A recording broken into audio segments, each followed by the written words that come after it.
આજે આપણે ગ્રામરમાં do S directed બરાબર, જે કાલે આપણે બે પેરેગ્રાફ જેવા સમજ્યા હતા. આજે એમને થોડાક બીજા વધારે સમજીએ કે જેથી વધારે ખ્યાલ આવે કેવા કેવા ફકરા પૂછાતા હોય છે. તો number 1,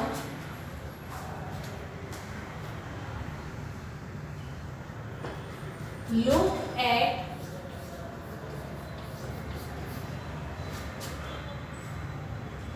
that gentleman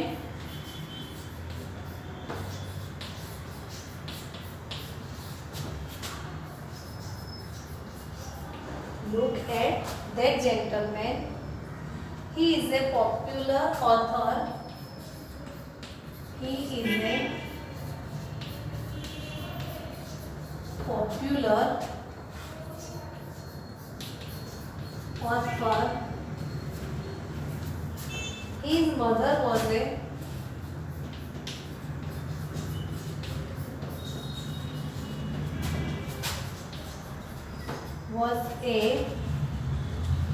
well-known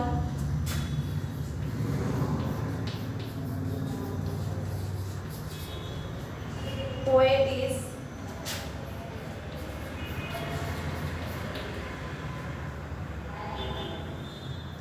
Even his niece, even his sorry ના બરાબર છે. Even his niece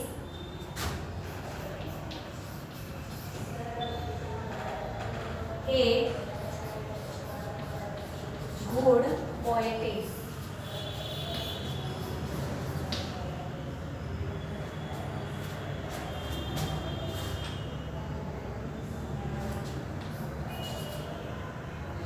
Begin like this.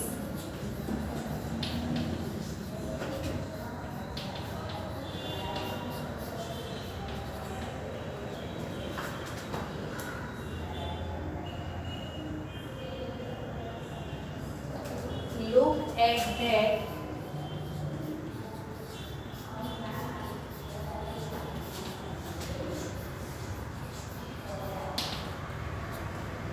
જો હવે આ ફકરામાં કહ્યું છે કે તમારે લુક એટ ધેટ લેડી, એટલે કે જેન્ટલમેન શબ્દની જગ્યાએ તમારે લેડી મૂકવાનું છે. એટલે સમજો તો હીના બદલે શું મૂકવાનું છે? સી. આનો અર્થ થાય હી, તો આનું શું થશે? સી. એટલે જ્યાં જે ઈ છે ત્યાં સી આવશે અને બીજું જ્યાં ઈમ હશે ત્યાં હર થઈ જતું હશે. એટલે કે બધા સ્ત્રીના શબ્દો વપરાઈ જશે અને જ્યાં મધર છે તેનું વિરોધી ફાધર થઈ જાય.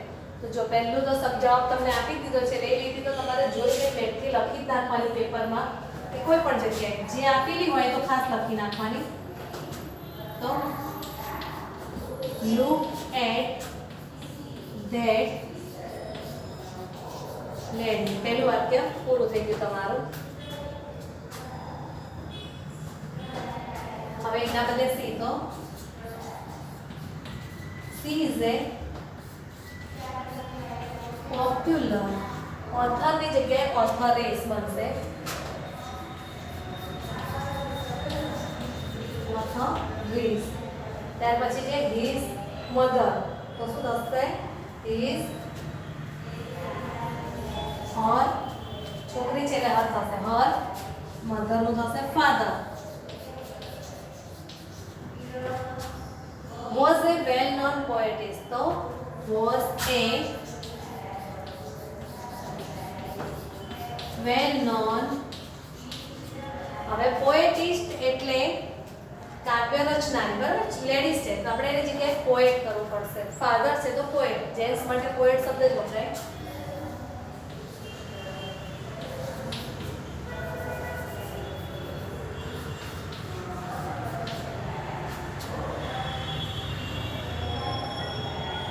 Even her,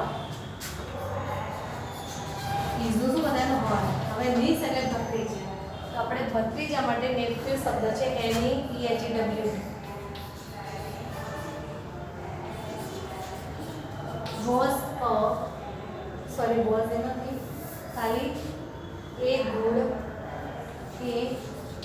good અને પોએટિક્સની જગ્યાએ શું આવશે? જે છે ને poet.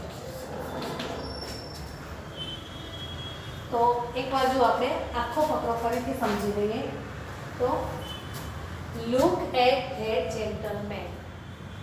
He is a popular author. His mother was a well-known poetess.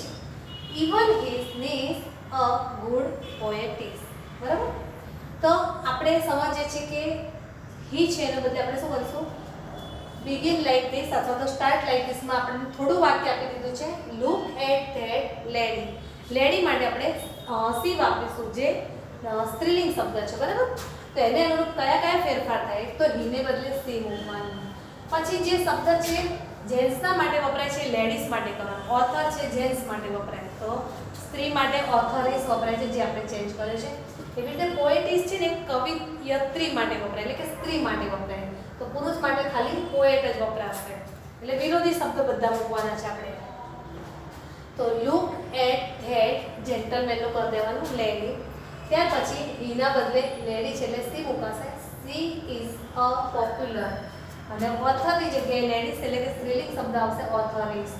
ત્યાર પછી છે હિઝ મધર. તો આપણે સી છે તો શું થશે? હર મધરની જગ્યાએ ફાધર. વિરોધી ઓપોઝિટ વર્ડ્સ લેવાનો. બાકી કાળ પરિવર્તન નહીં કરવાનું. વોઝ એ વેલ નોન તો વોઝ એ વેલ નોન અને પોએટિસ નું શું થશે? પોએટ. ત્યાર પછી ઇવન તો ઇવન ઇઝ નું કરી દેવાનું હર અને નીસ છે તો એનું થશે નેફ્યુ એ ગુડ અને પોએટિસ નું થશે પોએટ. આખો ફકરો તમે ધ્યાનથી એકવાર જોઈ લો કે જેથી તમને પણ ખ્યાલ આવે. ત્યાર પછી આપણે બીજો ફકરો હવે જોઈએ છે.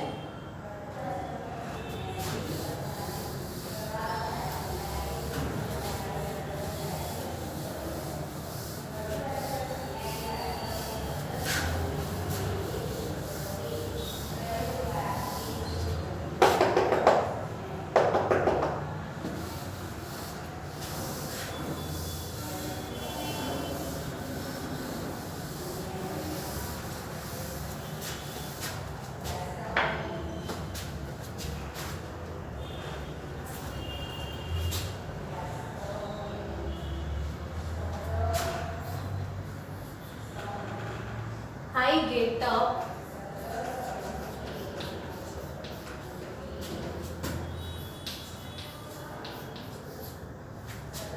early in the morning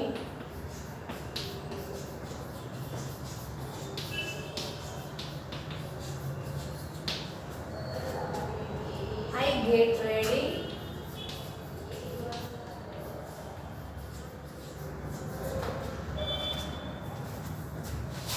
and prepare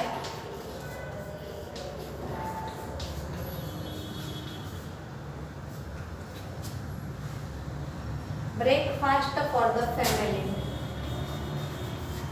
Breakfast for the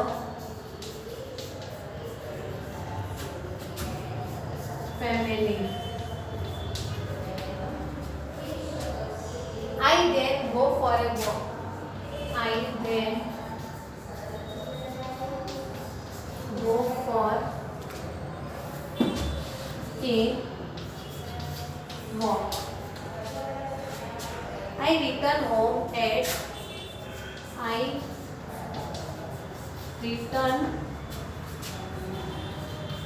home at 8 o'clock. 8 o'clock.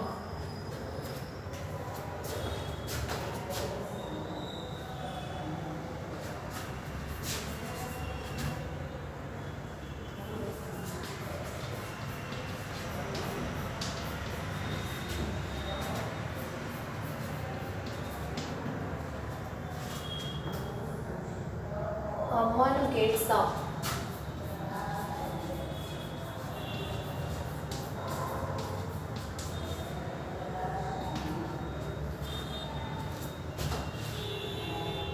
તો સૌથી પહેલા તો સમજી લો તમે આઈ આપ્યું છે બરાબર તમારા વાક્યમાં.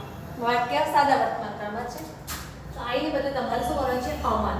અને અમન એ ત્રીજો પુરુષ છે તો ગેટનું શું થઈ જાય? તરત જ ગેટ્સ. એટલે એટલું જ ધ્યાન રાખજો તમે જ્યાં જ્યાં વાક્યમાં આઈ છે ત્યાં તમારે અમન મૂકવાનું છે. અમનની જગ્યાએ પહેલી વાર નામ આવે કદાચ પછી તો આપણે દર વખતે આઈની જગ્યાએ શું મૂકવાનું? હી શરમાના. છોકરો છે તો હી આવશે, છોકરી હોય તો સી, અને એને અનુરૂપ પાછળના શબ્દોના ફેરફાર કરતા જઈશું. તો જુઓ, પહેલો તો જવાબ બનશે અમન ગેટ્સ અપ. આન્સર છે અમન gets up early in the morning. In the morning.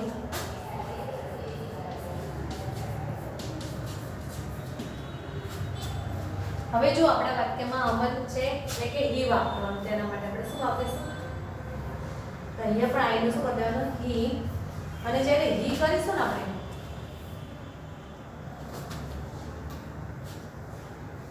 હી કરીશું તો પછીના ક્રિયાપદની પાછળ શું લાગશે? એસ લાગશે. ત્રીજો પુરુષ છે માટે. તો he gets ready and prepare નું શું થશે? પ્રિપેર્સ. પાછળ એસ લગાડો. He prepares breakfast for the family. બીજા શબ્દોમાં ફેરફાર નથી થતો. Breakfast for the family. I છે તો શું મૂકવાનું આપણે? અમન છે એટલે હી આવશે. He then. ગો નું શું થશે? goes. He then goes for a walk. For a walk. અહીંયા આવશે બાજુ he. રિટર્ન નું શું થશે? returns. He returns home at 8 o'clock.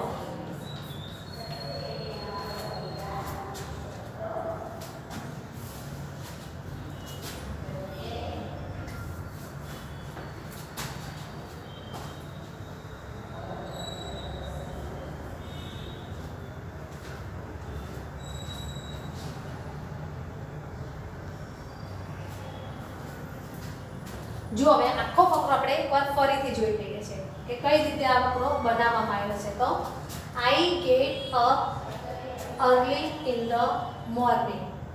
I get આપણે આ તો સમજવા માટે ખાલી કરે છે, બાકી વચ્ચે એસ ના કરતા. અત્યારે I get ready and prepare breakfast for the family. I then go for a walk. I return home at 8 o'clock. અને બિગિન લાઈક ધીસ એટલે આપણે વાક્ય કેવી રીતે બનાવવાના છીએ. તો અમન ગેટ્સ અપ.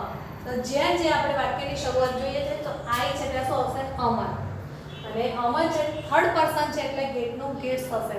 તો Aman gets up early in the morning. પહેલું વાક્ય અંદર આપેલું હોય તો પણ આપણે લખવાનું જ ઇન ધ મોર્નિંગ. હવે એ બીજું વાક્ય ચાલુ કરીએ છીએ.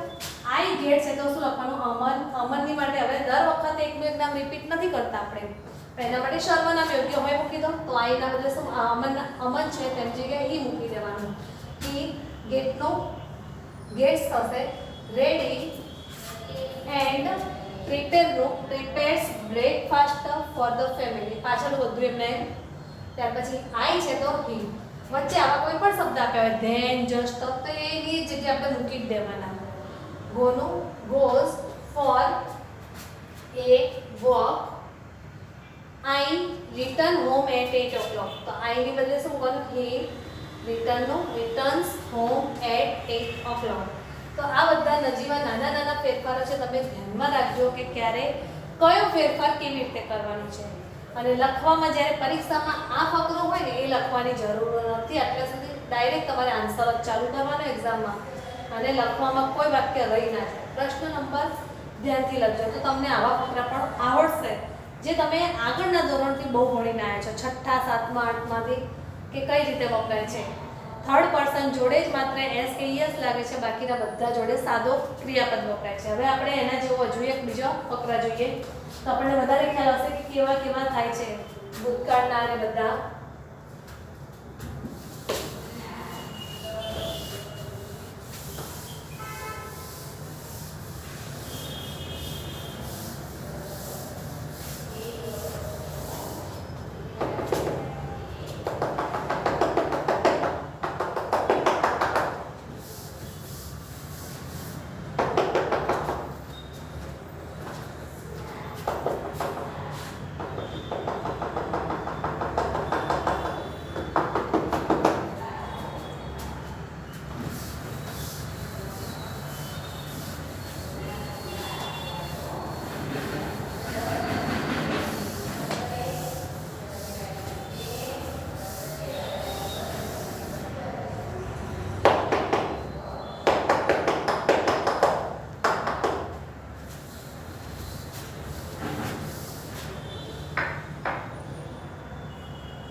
Lata is a pupil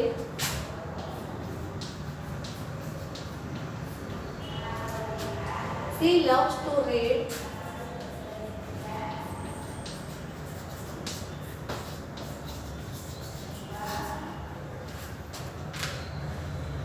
stories in English.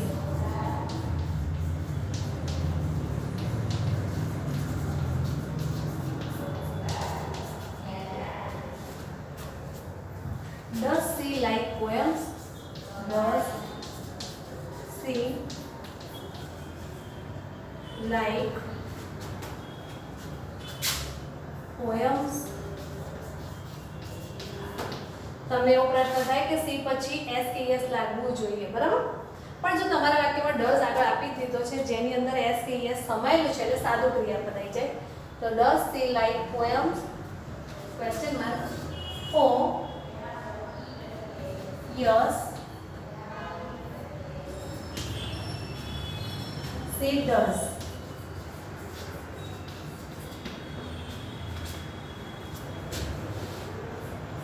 તો હવે begin like this કેવી રીતે બનાવવાનું છે જોઈએ તો begin like this જેની અંદર આપે છે તેમણે they are.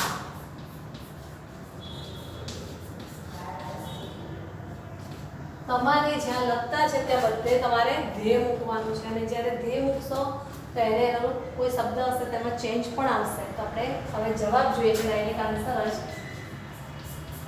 પહેલા તો લખતાની જગ્યાએ શું મૂકી દેશો? they are.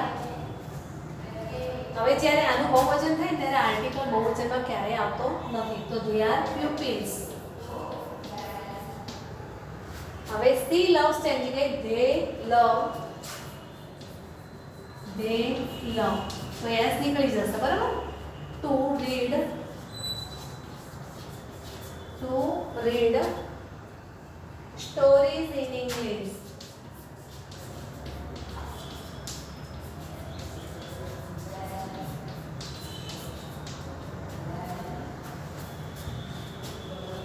હવે સી છે તો એની જોડે આપણે ડઝ વાપરીએ છે પણ ધેની જોડે ડઝ નહીં આવે તો શું આવશે? ડુ આવશે. Do they like poems?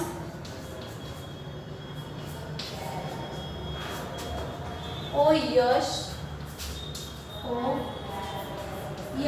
પણ અહીંયા સી ની જગ્યાએ શું બોલું? ધે અને ડઝ ની જગ્યાએ આવશે ડુ. આમાં તમારે જેટલા વાક્ય સાચા હોય એટલા તમને માર્ક્સ મળે છે. એવું નથી કે એક વાક્યમાં એક કંઈક ભૂલ કરી તો આખા વાક્યનો માર્ક્સ તમારે જતો રહે. તે આટલો એક ફકરો હોય ને એના 2 માર્ક્સ હોય છે. 2 માર્ક્સ એટલે તમારા સફેદ છે 4 વાક્યો હોય એટલે એક વાક્યનો તમને અડધો માર્ક્સ મળતો હોય છે. એટલે આપેલું વાક્ય તો ખાસ લખી જ નાખવાનું. કેટલીક વાર તમારા પાછળ 3 જ વાક્યો થતા હોય ને એની સાથે 4 થતા હોય તો માર્ક્સની ડિવાઈડ એ રીતે ડિવિઝ કરવામાં આવે ગણતરી ફેરફાર કરીને. તો તમારે એ વાક્ય જવાબ આપ્યો હોય ને એનો પણ માર્ક્સ કેટલીક વાર ગણાઈ જાય, બરાબર? તો જો હવે સમજી લે ફરીથી. Lata is a pupil. તો they are pupils એટલે બહુવચનમાં કોઈ દિવસ આર્ટિકલ આવતો નથી. she loves to read stories in English. હવે તેણીની છે એને પણ વાર્તાઓ વાંચવી બહુ ગમે છે અંગ્રેજીમાં. સ્ટોરીઝ એટલે વાર્તાઓ. તો અહીંયા ધે વાપરીશું તો પણ વાર્તાઓ જ આવશે, ત્યાં પછી એક સ્ટોરી નહીં કરવાની. તો ધે લવ્સ નું થશે લવ, કારણ કે ધે જોડે આવતું ક્રિયાપદ હોય એને એસ કે એસ લાગતો નથી. To read stories in English. Does she તો ડુ તે એટલે કે સી ની જોડે આપણે ડઝ વાપરીએ છીએ હી સી અને ઇટ જોડે, જ્યારે ધે ની જોડે ડુ વપરાય છે.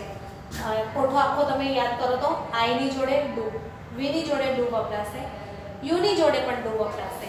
હી સી અને ઇટ છે ત્રણેય જણા જોડે ડઝ વપરાય છે, જ્યારે ધે ની જોડે ડુ વાપરવામાં આવે છે. તો do they like poems? O yes. તો આ શબ્દ તો એમને મૂકી દો, પણ સી ડઝ છે તો સી ની બદલે શું મૂકવાનું? આપણને ધે કહ્યું છે તો ધે અને ધે ડુ. આપણને ત્યાં ડઝ આપ્યું છે તો આપણે ડુ મૂકીશું. એકવાર આખો ફકરો તમે ધ્યાનથી વાંચી લો ફરીથી.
ચોથો ફકરો. Once a lion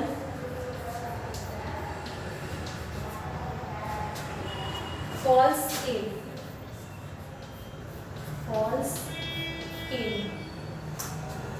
He cannot go out. He cannot go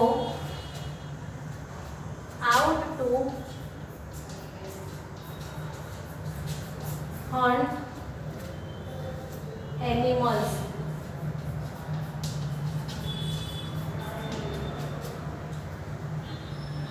He has nothing to eat. He has nothing to eat. And so he feels very weak.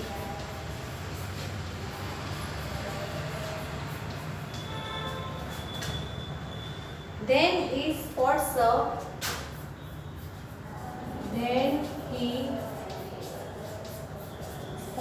a fox walking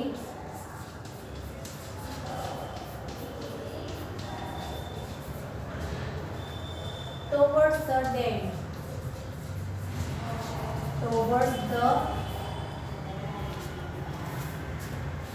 Den એટલે જ્યાં લાયન રહે છે ને એની ગુફાને આપણે ડેન કહીએ છીએ. હવે જુઓ એના ફેરફાર કઈ રીતે કરવાનો છે. તો begin like this.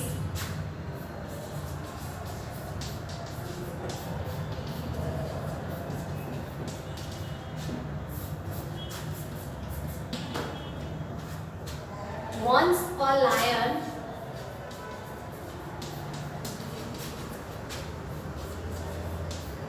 fell. વિચારો તમે અહીં શું કરવાનું છે. તો આ શું છે? સાદો વર્તમાન કાળ છે અને આ ભૂતકાળ છે. એટલે આખા ફકરાને આપણે માત્ર ભૂતકાળમાં જ ફેરવવાનો છે. લાયનના બદલે એ કે જે છે એને કોઈ ચેન્જ કરવાનો નથી. તો આપણે એને અનુરૂપ જવાબ તૈયાર કરી છે આ રીતે. તો પહેલું વાક્ય લખી દો. Once a lion fell. પહેલા વાક્યનો જવાબ તો આપેલો છે એટલે લખતા આપણને કોઈ તકલીફ નહીં પડે. હવે અહીંયા કેનું ભૂતકાળ કરો તો શું હશે? He could not. જ્યારે કેનું ભૂતકાળ કર્યું છે ત્યારે ગોનું વેન્ટ ના કરતા, એ એમના એમ જ આવશે. Could not go out to hunt animals. જો અહીંયા ભૂતકાળ કરવાના છે વાત બરાબર, પરંતુ એક તો કેન અને ગો બે જોડે હોય છે.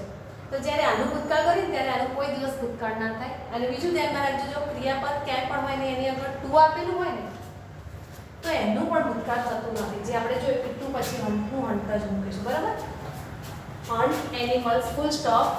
He has nothing to eat. તો he has નું ભૂતકાળ શું થશે? had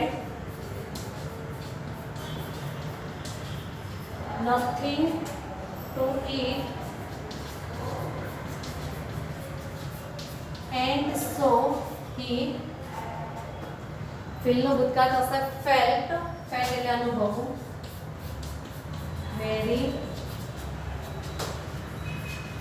weak. તેને લાગે છે કે પોતે એકદમ નબળો થઈ ગયો છે. he felt very weak. then he spot નું શું થશે? spotted. હવે સ્પેલિંગ માટે ધ્યાન રાખજો. એવો નિયમ જ છે કે જો ક્રિયાપદમાં છેલ્લો અક્ષર વ્યંજન હોય એની આગળ સ્વર હોય તરત જ, બરાબર? તો છેલ્લો અક્ષર બે વાર લખાય છે ભૂતકાળ કરવા માટે અને પછી એડી મુકાય છે. તો then he spotted a fox walking towards the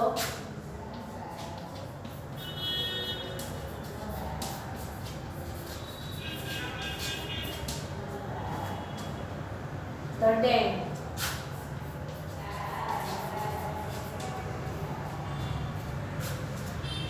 walking એ ક્રિયાપદ છે, પણ આઈએનજી વાળું ક્રિયાપદ હોય તો એનું પણ ભૂતકાળ ના કરે આપણે. વોકડ પછી આઈએનજી એવું નહીં કરવાનું, જે આપ્યું હોય જ લખતા. એમાં તો ફેરફાર 3 જગ્યાએ નહીં કરવાના. કેન, સેલ, વિલ, કોઈ પણ શબ્દ આવું આપ્યું હોય તો એના પછી ક્રિયાપદ હોય તો કેન કે સેલ વિલ હોય ને એનું ભૂતકાળ કરવાનું, ક્રિયાપદનું નહીં કરવાનું. બીજું કોઈ ક્રિયાપદની આગળ ટુ આપ્યું હોય તો એનું પણ ભૂતકાળ ના થાય. માત્ર આવા ફકરાની ચેન્જીસ હોય ત્યારે.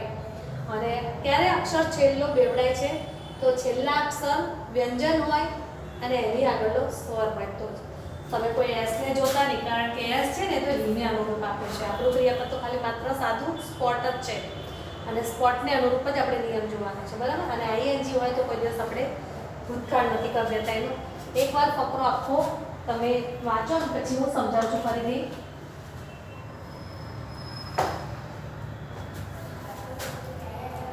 જો once a lion falls ill, આપણે કરવા છે once a lion fell. fell એટલે એ પણ લાગવું, પોતાની જાતને ફીલિંગ થવી કે કેવું, ill એટલે બીમાર. પણ અહીંયા શું છે, ભૂતકાળ, કે તેને લાગતું હતું.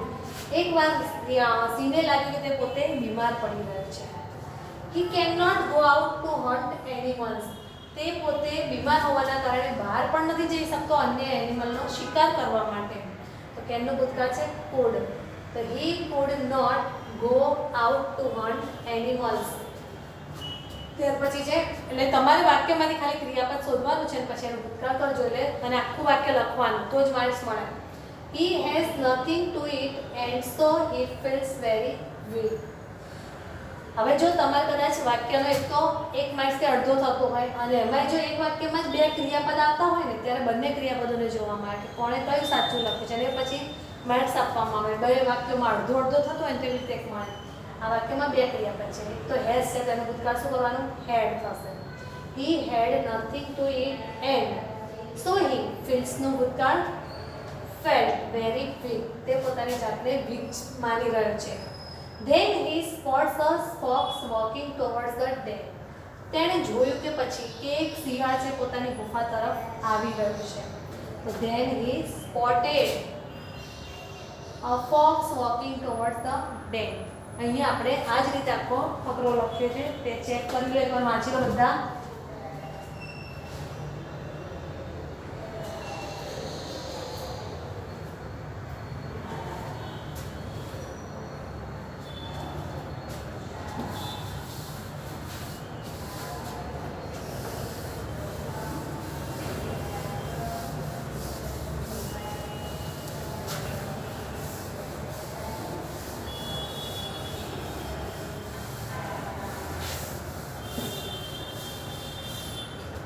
હજુ આવા ફકરાની સાથે સાથે આગળ બીજા આગળના વિડીયોમાં જોઈશું આપણે આવા જ ફકરા ઘણા આવશે. એક્ટિવ વોઇસ ને પેસિવ વોઇસમાં ફેરવવાના પણ આવશે ફકરા. તો એ તમે આમાં કરશો પ્રેક્ટિસ તો વધારે ખ્યાલ આવશે. પણ આને અનુરૂપ તમને હોમવર્કમાં આજે જેટલા પણ ફકરા 4 કે કરાય છે અને આગળના તમે વિડીયોના જોઈએ એ બધા ફકરા તૈયાર કરો. એટલે વાંચવા રોજે રોજ ક્લાસ વર્કના ફકરા તૈયાર કરવા. બસ આ તમારું હોમવર્ક છે. તમારે એનો નિયમ સમજતા જાઓ અને જાતે ને જાતે તમે કરશો તો વધારે સારું છે, તો તમને આવડતા જશે.